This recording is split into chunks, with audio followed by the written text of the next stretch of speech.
All right, this is Marcus with SelectButton here, and I'm with Liv of IndieBox. And Liv, I just have a question.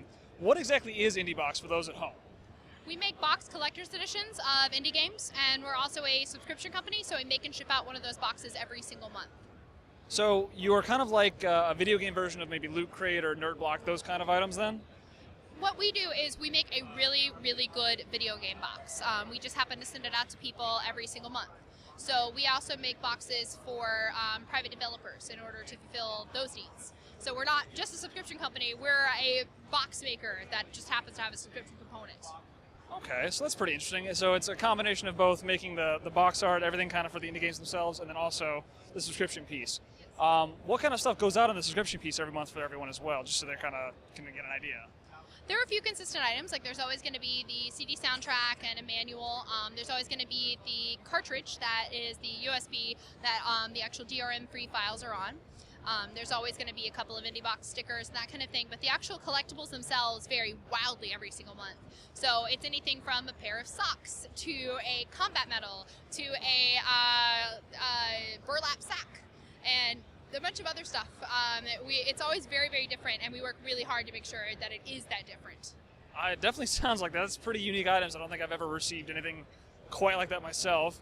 When it comes to the indie games that you guys send out and everything like that, or partner with for the boxes themselves, do you guys look for any particular criteria or qualities in them, or is it just kind of like anyone can apply and you guys have a selection process?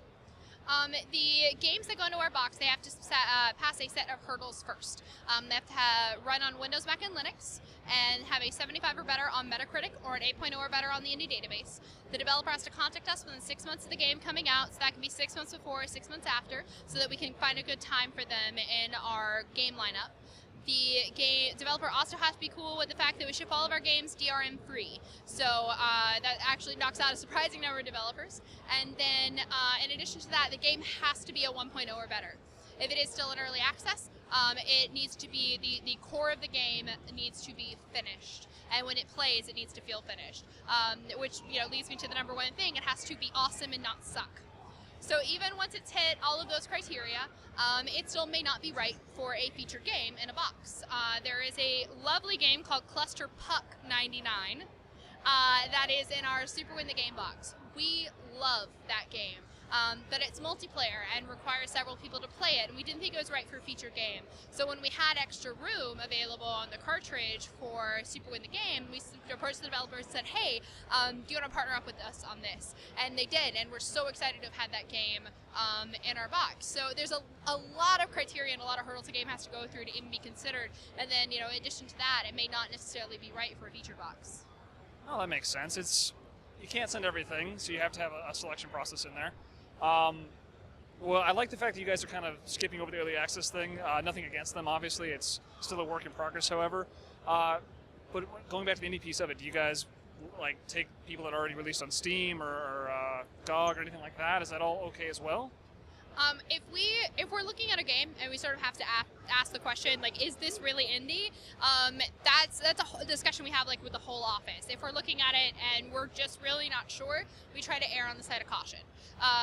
For us, that means we end up with games like Super Win. I hate to keep bringing it up. That's one guy who coded it by himself and made his own engine to make that game. Which is, if that's not indie, I do not know what is. And he is the most, the developers every month are the most excited people about the boxes.